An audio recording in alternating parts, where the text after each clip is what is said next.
you also said that the footwork changed a little bit from the original Yeah. because of the empty hands. The footwork is very not so similar, but only because we have a background in boxing and karate.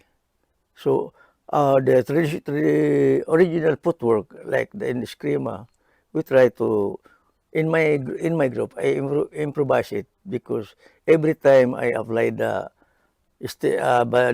Balintawak scream away, I always prepare my footwork as the Mm-hmm. as the next application Mm-hmm. in fighting. That's why sometimes they can observe that my footwork is little different from the Mm-hmm. original because I even now right now I am already in the and it's stick fighting like the Balintawak Eskrima, but still I like more. I not forget all what I have learned from boxing and karate, Mm-hmm. because even if you have stick in a close range, you can still punch with the use of the holding the stick. Mm-hmm. Much more you can use with the batting that is for the close range. Yeah, and for the long range, how much more because you have stick. Mm-hmm. Oh, that's why that is the footwork. Some people say, what is your footwork? You are like you are karate player. This because I am. That's why I am advising people or my students. What you have learned before, don't forget it. Even now you are learning other martial art. Just because those days are good for you. You you have more time in, for example, in my part, training boxing is good. Mm-hmm. Then how much more I shift it to karate. What I develop in karate is more his kicking application. Mm-hmm. In boxing, the punching. Mm-hmm. Then plus the now with the Yeah. fighting application. Mm-hmm. Yeah, but I'm always I always advising my people or some of my students, don't forget that to train every day. Mm-hmm. Training every day that will develop yourself with the art of martial arts. So you explore from boxing to karate, then to the combat application of combat judo. Mm-hmm. That means you have time to pin down your opponent. You have to do it. You have to still fighting when your opponent is already on the ground. Okay. Yeah. And this is maybe also a reason why you got group number 6 and 7, right? Yeah. Originally, when I'm studying or learning Balintawak, in our group we developed the grouping lesson.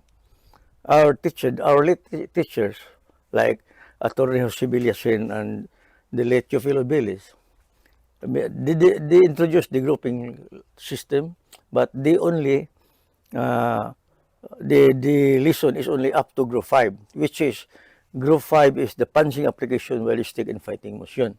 But every time they will talk about the Balintawak Eskrima, they're always like, oh, this is nice, this is a good group of Eskrima style because the Balintawak style is the combination of striking, applying the punyo, the punching, the kicking, the headbutting, and so possible the combination of the combat judo. Mm-hmm. There's a kicking application, elbowing application, the headbutting application because the Balintawak is more familiar in the close fighting style. So when I organize my own group, when I make my own group, the word Nickelstick Eskrima, I always remember what our late teacher told us that a combination, the Balintawak style is combination of kicking, foot sweeping, elbowing, headbutting, and combat judo. But sometimes they, they have we have no more training in the kicking application, the elbowing application, the headbutting application. It is only the in group 5 that we have the punching application, ballistic and fighting motion.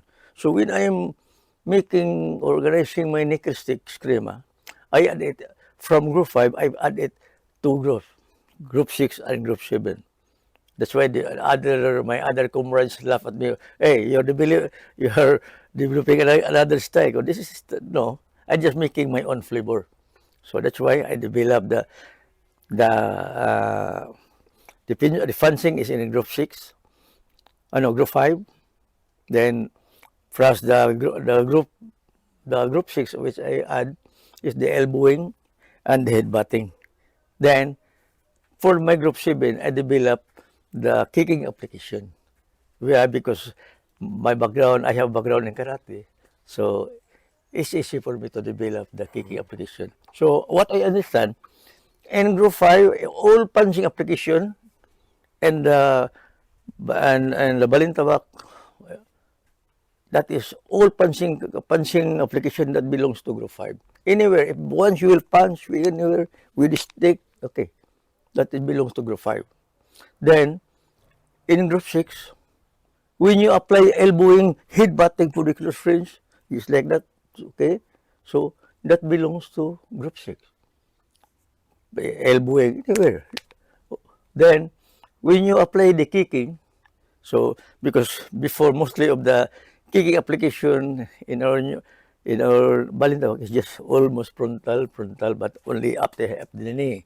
But because I have knowledge also in karate, I can kick it high, bang, bang. I can apply frontal kick, the roundhouse, the side kick, or the back kick. I can do it.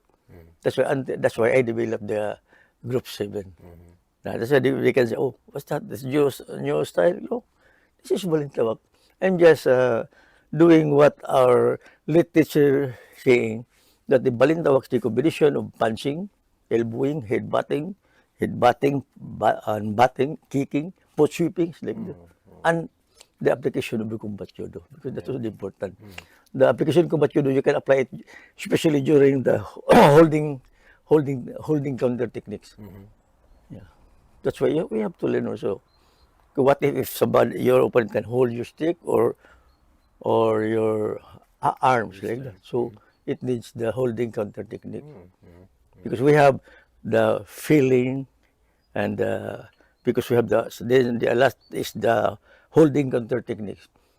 If we are training with the grouping, just lifting and clearing, in holding counter techniques, in holding lesson, you cannot apply it. So you have to do the holding counter techniques by applying the judo, the combat judo. Yeah. That's why until now, I encourage them. But for me, it's just physical fitness. That's why, especially to the little boys, encourage them. Yeah, you do physical fitness. Yeah, and you're a good example for that. You're 74 years now, becoming 75 in September. Yeah, I will be So 75 you years. seem very fit still. Thank you. Yeah. No, it's from here. Yeah. Yeah. So thank you very much for this interview. And hope to see you soon somewhere in the Philippines or maybe at another seminar here in Germany. And Grandmaster Thomas, thank you so much also for giving me time. Giving me time for this interview and for your invitation here in Germany together with our friend Master Martin Schmidt-Herzog in Czech Republic, and the other guys who just left, Grandmaster Silito. So I'm very thankful to all of you. Yeah, you're very welcome. Okay, thank you. Okay. Thank you. Okay.